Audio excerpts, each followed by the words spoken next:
Students, today we will start with 11th chapter, that is man-made pollution.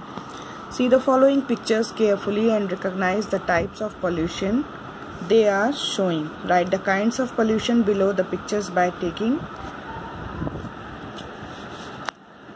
hint from the help list. 4 types of pollution are shown here. यहाँ से सही hint देखकर हमें उनके नाम लिखने हैं. First one is, क्या दिख रहा है यहाँ पर? सॉइल है और सॉइल में बहुत सारा गार्बेज पड़ा हुआ है, तो ये हुआ soil pollution. Now this one, इसमें क्या दिख रहा है? बहुत सारी फैक्ट्रीज दिखाई दे रही हैं जिसमें से जो है स्मोक निकल रहा है और वो सब एयर को पोल्यूट कर रहा है, तो ये है air pollution. Now third is, यहाँ जो फैक्ट्रीज हैं उसमें से जो गंदा पानी है और कूड़ा है और ये जो आदमी यहाँ कपड़े धो रहा है, इससे क्या हो रहा है? सारा जो वाटर है वो पोल्यूटेड हो रहा है, तो ये है वाटर पोल्यूशन.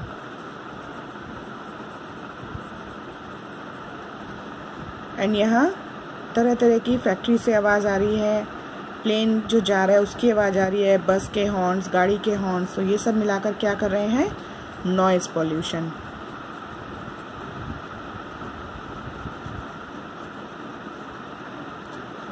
ठीक.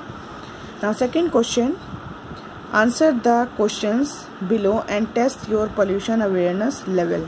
What is the biggest cause of river pollution? River pollution का सबसे बड़ा कॉज क्या है? सबसे ज़्यादा रिवर्स किस चीज़ से गंदी होती हैं?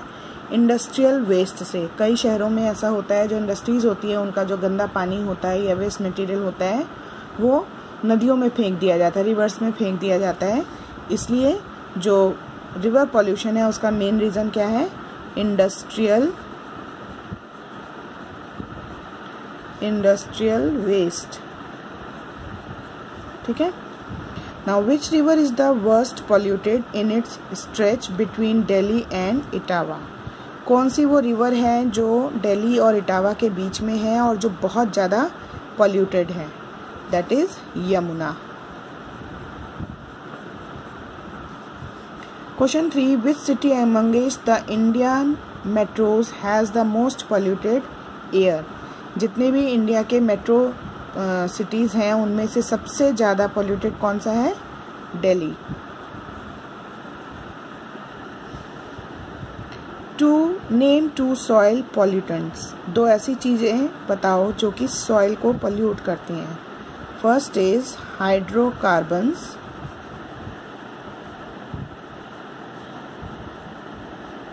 And second is pesticide. जो कीड़े मारने की दवाई खेतों में डाली जाती है उससे भी जो सॉइल है वो पोल्यूटेड होती है.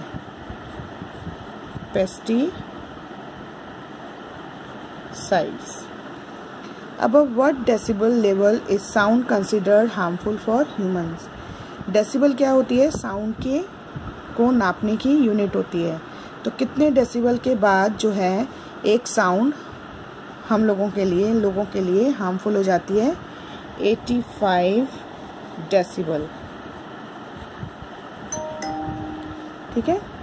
तो ये हुआ हमारा, ये देखो यहाँ लिखा भी हुआ है, decibel is a unit for measuring the loudness of sound.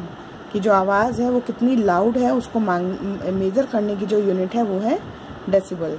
और 85 डेसिबल से ऊपर अगर साउंड होती है तो वो ह्यूमंस के लिए हार्मफुल होती है, नुकसानदायक होती है. ठीक है. ये था 11th chapter. Now come to the 12th chapter. Write one word answer in front of the sentences describing the homes of the plants. Homes of the plants means plant किस जगह पे उगाया जा रहा है उसके अकॉर्डिंग उसके होम का नाम अलग अलग हो जाता है. जैसे a place where cotton, tea, rubber plants etc. are grown is called plantation.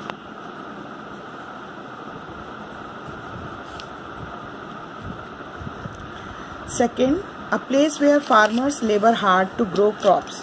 ऐसी जगह जहाँ पर किसान जो है वो फसलों को उगाने के लिए बहुत मेहनत करते हैं. Field.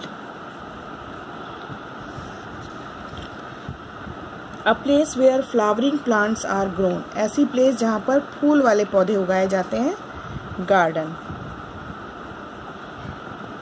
A place where grapes are grown, ऐसा प्लेस जहाँ पर अंगूर उगाए जाते हैं, वाइन यार्ड।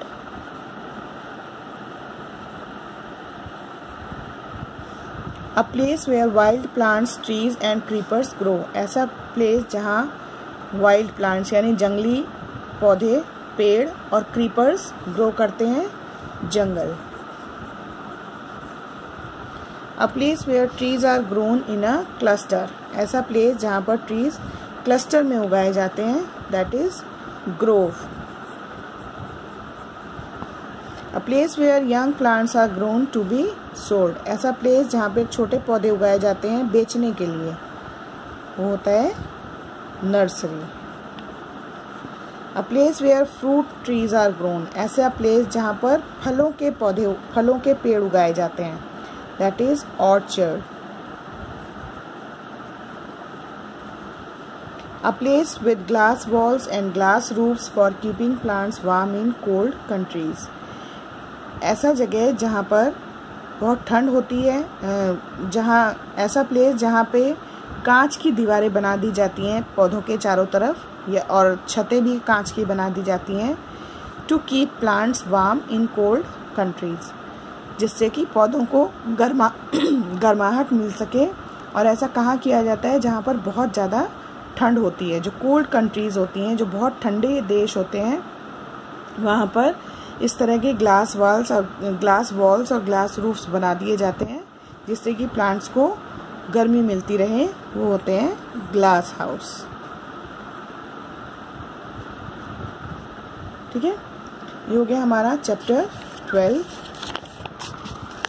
चैप्टर 13 को कट कर देंगे, क्रॉस लगा देंगे। Now chapter 14, that is brand symbols.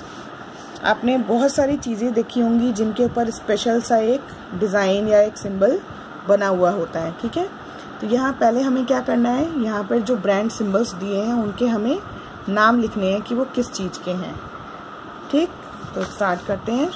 First वाला लिखा है मारुति, तो ये किसका सिंबल है, मारुति का, जिसकी कार्स आती हैं। सेकंड, ये किसका सिंबल है, इसकी इलेक्ट्रिकल अप्लायंसेस आते हैं, फैंस हैं, आपके ओवन हैं, बल्ब्स हैं, ये है बजाज। ये किसका सिंबल है, इसी के नीचे लिखा हुआ है state bank of India, state bank of India. Now ये इसके नीचे भी लिखा हुआ है टाटा, जिसकी गाड़ी वगैरह आती हैं, दैट इज भारतीय डाक, Indian post.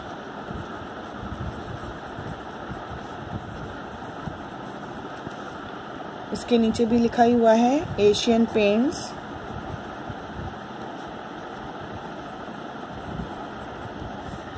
Then Air India.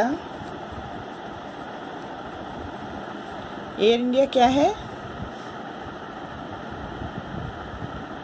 जब हम लोग एरोप्लेन से कहीं जाते हैं तो उसकी जो बुकिंग होती है वो कहाँ होती है, एयर इंडिया उनमें से एक है। एयर इंडिया है, जेट फ्लाइज है, कई तरह की हैं। And last is Dabur. Okay, now a logo is an organisations unique signature. जो लोगो होता है वो किसी भी ऑर्गेनाइजेशन का एक यूनिक सिग्नेचर होता है। हर ऑर्गेनाइजेशन का अपना एक यूनिक सिग्नेचर होता है। यूनिक सिग्नेचर मीन्स वो केवल एक ही ऑर्गेनाइजेशन का होता है। ठीक है, how much is your brand awareness, find out by answering the questions below. Which consumer durable manufacturer has a penguin as its logo. कौन सी कंज्यूमर ड्यूरेबल मैन्युफैक्चरर कंपनी है जिसका लोगो एक पेंगुइन है, that is Linux. With which transport would you associate birds as the logo? किस transport पे mostly birds का logo होता है, वाटर ट्रांसपोर्ट, लैंड ट्रांसपोर्ट या air transport? Yes, air transport.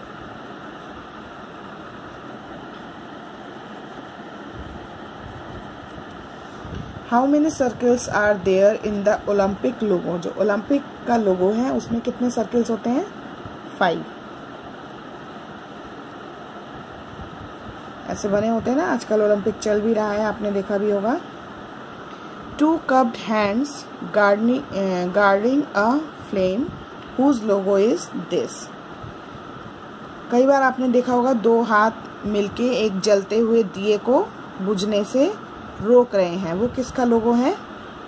LIC of India. ठीक है, तो ये 3 चैप्टर्स मैंने करवाए हैं। इन 3 चैप्टर्स को आप अपनी बुक में ही कंप्लीट कर लेंगे। ओके, और जो प्रोजेक्ट सबमिट करना है उसको सब लोग, अगर किसी ने अभी तक कोई है जिसने नहीं किया है, वो प्रोजेक्ट कंप्लीट करके अपनी कॉपीज के साथ कल सबमिट कर देंगे। ठीक है।